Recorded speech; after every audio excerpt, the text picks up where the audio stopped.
وطر میں قرات۔ حضرت عبی بن کعب رضی اللہ عنہ سے مروی ہے کہ نبی صلی اللہ علیہ وسلم وطر کی پہلے رکعت میں سبح اسم ربک الاعلی اور دوسری میں قل یا ایھا الکافرون اور تیسری میں قل ھو اللہ احد پڑھتے تھے۔ یہ روایت صحیح ہے ابن ماجہ۔ قنوت وطر۔ قنوت وطر رسول اللہ صلی اللہ علیہ وسلم سے صرف رکوع سے پہلے ثابت ہے، جیسا کہ حضرت عبی بن کعب رضی اللہ عنہ سے مروی ہے کہ بے شک رسول اللہ صلی اللہ علیہ وسلم وطر پڑھتے تو رکوع سے پہلے قنوت کرتے۔ یہ روایت صحیح ہے ابن ماجہ۔ اور حضرت انس رضی اللہ عنہ کی جس روایت میں ہے رکوع سے پہلے اور بعد میں قنوت کا ذکر ہے وہ نماز فجر کے متعلق ہے، قنوت وطر کے متعلق نہیں، جیسا کہ اسی حدیث میں یہ ذکر موجود ہے۔ تاہم رکوع کے بعد بھی قنوت کی جا سکتی ہے، جیسا کہ خلفائے اربعہ وغیرہ کے عمل سے ثابت ہے۔ اور نبی صلی اللہ علیہ وسلم بھی قنوت نازلہ رکوع کے بعد کیا کرتے تھے۔ بخاری۔ کسی صحیح حدیث میں آپ صلی اللہ علیہ وسلم سے قنوت وطر کے لیے ہاتھ اٹھانا ثابت نہیں، جیسے کہ سنن نسائی میں حضرت انس رضی اللہ عنہ سے مروی ہے کہ نبی صلی اللہ علیہ وسلم صرف نماز استسقاء میں ہاتھ اٹھا کر دعا فرماتے تھے۔ یہ روایت صحیح ہے نسائی۔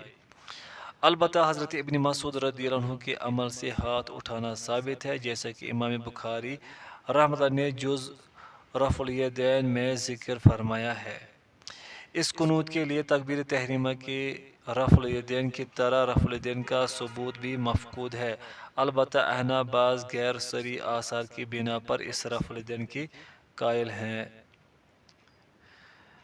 امام طاؤس رحمہ اللہ کے نزدیک قنوت وطر بدعت ہے، جیسا کہ امام ابن منذر رحمہ اللہ نے نقل کیا ہے، لیکن یہ بات گزشتہ صحیح احادیث کی مخالفت کی وجہ سے مردود اور باطل ہے۔ قنوت وطر کی دعائیں۔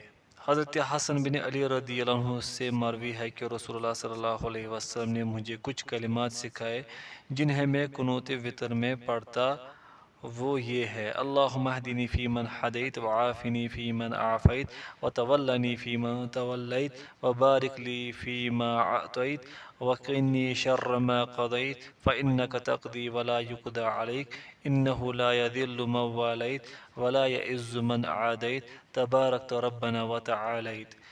یہ روایت صحیح ہے ابو داود وغیرہ۔ لا یذل من والیت کے بعد ولا یعز من عادیت کے الفاظ سنن بیہقی کی روایت میں ہے۔ شوکانی رحمۃ اللہ فرماتے یہ دعا صرف وطروں میں پڑھی جائے کیونکہ آپ صلی اللہ علیہ وسلم سے یہی ثابت ہے۔ حضرت علی رضی اللہ عنہ سے مروی ہے کہ رسول اللہ صلی اللہ علیہ وسلم اپنے وطر کے آخر میں یہ دعا پڑھتے: اللہم انی اعوذ برضاک من سخطک وبمعافاتک من عقوبتک اعوذ بک منک لا احصی ثناء علیک انت کما اثنیت علی نفسک۔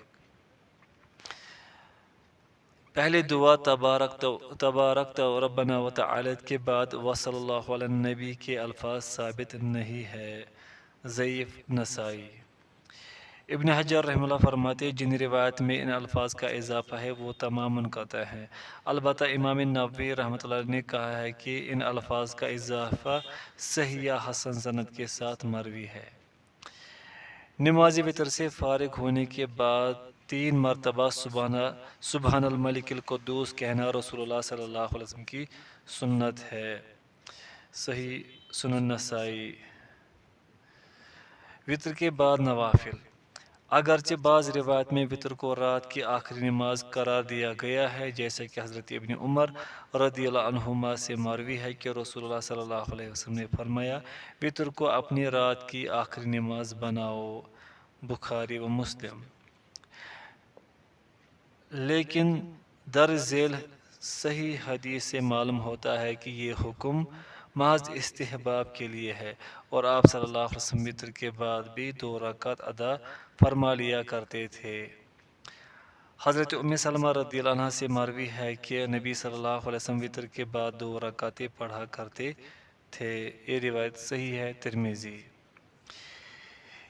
اس لیے اگر کوئی شخص وطر پڑھ کر سو جائے پھر رات کو پچھلے پہر اٹھ کر نوافل ادا کرے تو وہ آخر میں دوبارہ وطر نہیں پڑے گا، کیونکہ حضرت طلق بن علی رضی اللہ عنہ سے مروی ہے کہ نبی صلی اللہ علیہ وسلم نے فرمایا ایک رات میں 2 وطر نہیں ہے۔ یہ روایت صحیح ہے، ترمذی وغیرہ۔ امام احمد، امام شافعی، امام مالک، امام ثوری، امام ابن مبارک اور امام ابن حزم رحمہ اللہ اجمعین وغیرہ کا بھی یہی موقف ہے اور یہی راجہ و برحق ہے۔ تحیۃ المسجد کی 2 رکعتیں۔ حضرت ابو قتادہ رضی اللہ عنہ سے مروی ہے کہ رسول اللہ صلی اللہ علیہ وسلم نے فرمایا تم میں سے کوئی جب بھی مسجد میں داخل ہو تو بیٹھنے سے پہلے 2 رکعت ادا کرے، بخاری وغیرہ۔ حضرت جابر رضی اللہ عنہ نبی صلی اللہ علیہ وسلم سے اپنے اونٹ کی قیمت وصول کرنے کے لیے جب مسجد میں آئے تو آپ صلی اللہ علیہ وسلم نے انہیں حکم دیا کہ وہ 2 رکعت نماز ادا کرے، صحیح مسلم۔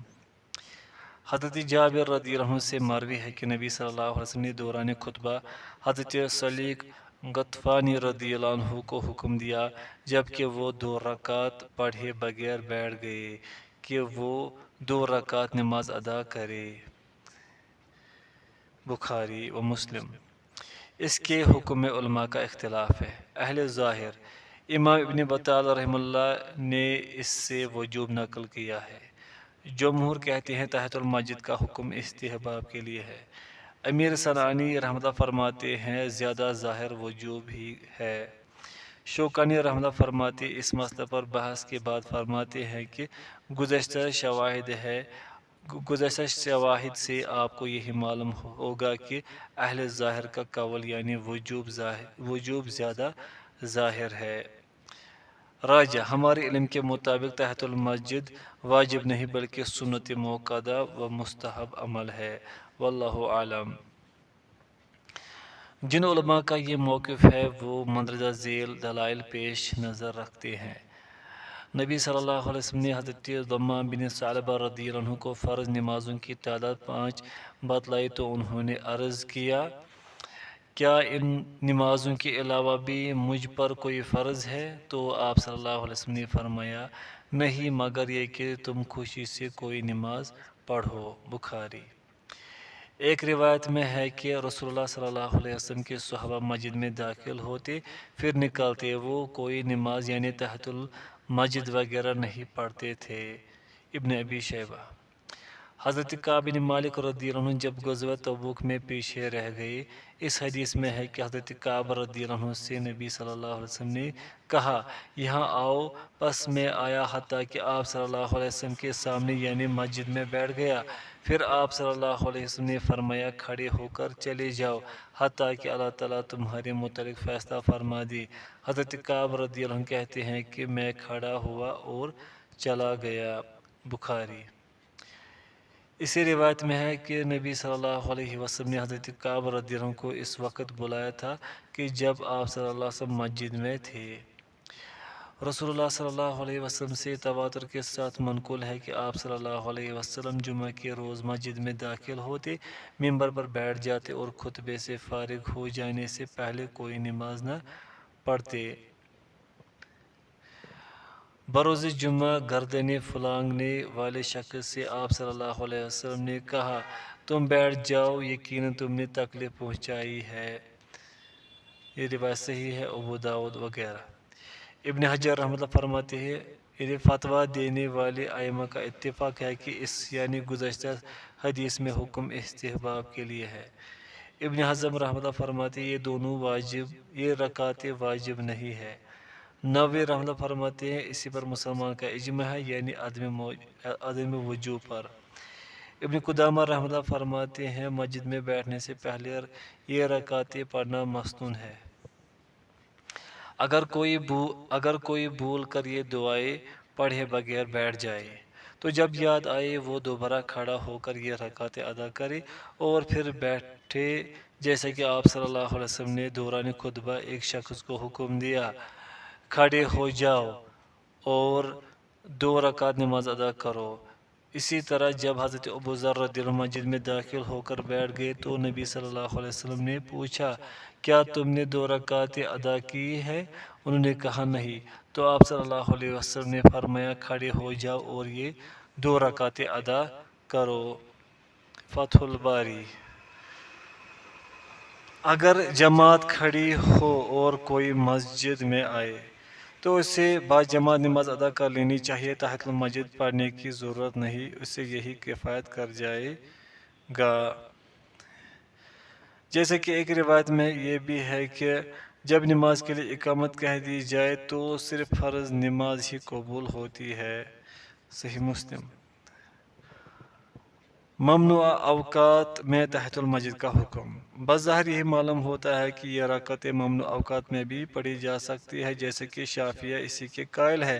البتہ امام ابو حنیفہ، امام اوزاعی، امام لیث رحمہ اللہ ان اوقات میں تحیۃ المسجد کو مکروہ کہتے ہیں۔ راجح بات یہی معلوم ہوتی ہے کہ ان اوقات میں نماز سے گریز کرنا ہی بہتر ہے، خواہ جواز بھی ثابت ہوتا ہو۔ ابن تیمیہ، ابن القیم رحمہ اللہ فرماتے ہیں تحیۃ المسجد کے تمام اوقات میں پڑھنا جائز ہے۔ ابن باز رحمہ اللہ اسی کے قائل ہے۔ نماز استخارہ۔ حضرت جابر رضی اللہ عنہ سے مروی ہے کہ رسول اللہ صلی اللہ علیہ وسلم ہمیں اس طرح تمام معاملات میں استخارہ سکھاتے، جیسے کہ آپ صلی اللہ علیہ وسلم ہمیں قرآن کی صورت سکھاتے۔